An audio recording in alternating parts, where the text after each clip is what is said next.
ಎಲ್ರಿಗೂ good morning. ಇವತ್ತು ಜೋರು ಮಳೆ ಐತೆ. ಇವತ್ತು ನಿನ್ನೆ ಮೊನ್ನೆ ಕೂಡ ಅದೇ ರೀತಿ ಮಳೆ ಇತ್ತು. ಸೊ ಇವಾಗಲೂ ಇದೆ. ಇನ್ನೆಷ್ಟು ದಿವಸ ಇರುತ್ತೆ ಅಂತ ಗೊತ್ತಿಲ್ಲ. ಆ್ಯಕ್ಚುಲಿ ಈ ಥರ ಮಳೆ ಬಂದರೆ ಮಕ್ಕಳಿಗೆ ರಜೆ ಕೊಡಬೇಕಿತ್ತು. ಬಟ್ DC ಚೇಂಜ್ ಆದ ಕಾರಣ ಮಳೆ ಬಂದ ಕಾರಣ ಮಕ್ಕಳಿಗೆ ರಜೆ ಇಲ್ಲ ಆಯಿತಾ. ಇಷ್ಟು ಮಳೆ ಬಂದರೂ ಕೂಡ ಮಕ್ಕಳಿಗೆ ರಜೆ ಕೊಡೋದಿಲ್ಲ ಇವಾಗ. ಬೆಳಿಗ್ಗೆ ಎದ್ದಾಕ್ಷಣ ನನಗೆ ವರ್ಕ್ ಮಾಡಲೇಬೇಕಾಗುತ್ತೆ. ಯಾಕಂದರೆ ಈವ್ನಿಂಗ್ ಮಕ್ಕಳ ಬಂದ ಮೇಲೆ ಕೆಲಸ ಮಾಡೋಕ್ಕಾಗಲ್ಲ.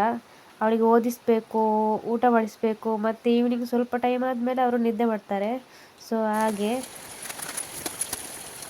ಬೆಳಿಗ್ಗೆ ಡ್ರೆಸ್ ಎಲ್ಲ ವಾಶ್ ಮಾಡಿ ಕ್ಲೀನ್ ಮಾಡಬೇಕಾಗುತ್ತೆ. ಯಾಕಂದರೆ ಇವಾಗ ಮಳೆ ಅಲ್ವಾ, ಒಣಗೋದಿಲ್ಲ. ಸೊ ಹಾಗೆ ಇನ್ನು ನನಗೆ ಕಾಲ್ ಆದ ಕಾರಣ ನನಗೆ ಸ್ವಲ್ಪ ಕಾಫಿ ಮಾಡಬೇಕಿತ್ತು. ಅದಕ್ಕೆ ನಾನು ಕಾಫಿಗೆ ರೆಡಿ ಮಾಡ್ತಾಯಿದ್ದೀನಿ. ನಾನು ಜಾಸ್ತಿ ಹಾಲೆಲ್ಲ ಯೂಸ್ ಮಾಡಲ್ಲ, ಯಾಕಂದರೆ ಅದು ಕಫ ಆಗುತ್ತೆ. ಸೊ ಜಸ್ಟ್ ಕಾಫಿ ಮತ್ತು ಸಕ್ಕರೆ ಶುಗರ್ ಯೂಸ್ ಮಾಡಿಕೊಂಡು ಕಾಫಿ ಮಾಡ್ತೀನಿ. ನೋಡಿ, ಇದಕ್ಕೆ ಪಾವ್ ಅಂತ ಹೇಳ್ತಾರೆ. ಸೊ ಬೇರೆ ಲ್ಯಾಂಗ್ವೇಜಲ್ಲಿ ನಂಗೆ ಗೊತ್ತಿಲ್ಲ. ಆ್ಯಕ್ಚುಲಿ ತುಳುವಲ್ಲಿ ಪಾವ್ ಅಂತ ಹೇಳ್ತಾರೆ.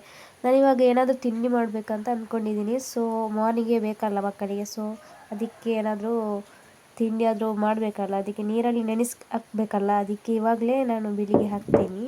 ನಾನು ನೈಟ್ ಗ್ರೈಂಡ್ ಮಾಡಿ ತಿಂಡಿ ಮಾಡೋದು. ಎಷ್ಟು ಚೆನ್ನಾಗಿತ್ತು ಗೊತ್ತಾ ಇದು. ನನ್ನ ಮಗಳಿದ್ದಾರಲ್ಲ, ತುಂಬ ತರಲೆ, ಅದನ್ನು ಬಿಸಾಡಿ ಕಟ್ ಮಾಡಿಬಿಟ್ಟಿದ್ದಾರೆ. ನಾವು ಹೊಸ ರೇಷನ್ ಕಾರ್ಡ್ ಹಾಕಿ ತಂದದಷ್ಟೇ ಸೊಸೈಟಿಯಿಂದ. ಹೇಗಿದೆ ಅಂತ ನೋಡಬೇಕಷ್ಟೇ. ನಾವು ಇಲ್ಲಾಂದರೆ ಡಬ್ಬದಲ್ಲಿ ಹಾಕ್ತು. ಆ್ಯಕ್ಚುಲಿ ಡಬ್ಬದಲ್ಲಿ ಎಲ್ಲ ರೈಸ್ ಇದೆ, ಅದಕ್ಕೋಸ್ಕರ ಇದನ್ನು ಹಾಕೋಕ್ಕೆ ಇದಿಲ್ಲ, ಡಬ್ಬ ಇಲ್ಲ. ಜಸ್ಟ್ ಇದರಲ್ಲೇ ಇಟ್ಟಿದ್ದೀವಿ ಗೋಣಿಲಿ. ಚೆನ್ನಾಗಿದೆ ರೈಸ್, ಬಟ್ ಹೇಗೆ ಚೆನ್ನಾಗಿ ಬರುತ್ತೆ ಅಂತ ನೋಡಬೇಕಷ್ಟೇ. ಯಾಕಂದರೆ ಈ ಥರ ರೈಸ್ ಇರುತ್ತಲ್ಲ, ಚೆನ್ನಾಗಿರೋದಿಲ್ಲ.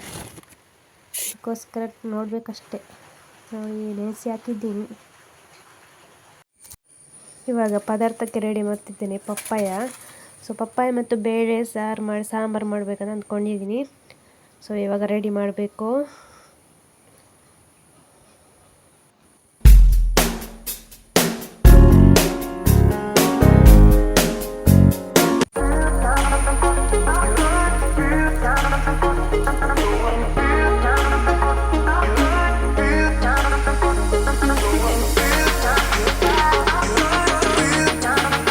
ಇವಾಗ ಎಲ್ಲ ರೆಡಿ ಮಾಡಿದ್ದೀನಿ. ಎಲ್ಲ ಬಂದುಬಿಟ್ಟು ಈಗ ಗ್ರೈಂಡ್ ಮಾಡಬೇಕಷ್ಟೇ.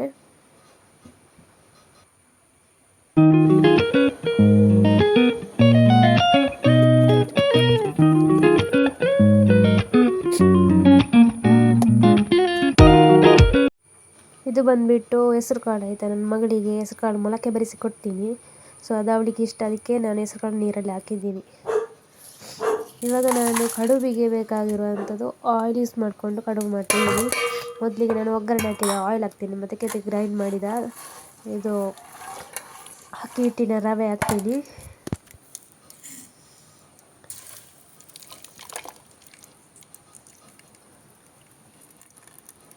ಸೊ ಇದಕ್ಕೆ ಇನ್ನೂ ಕೂಡ ಹಾಕಲಿಕ್ಕಿದೆ.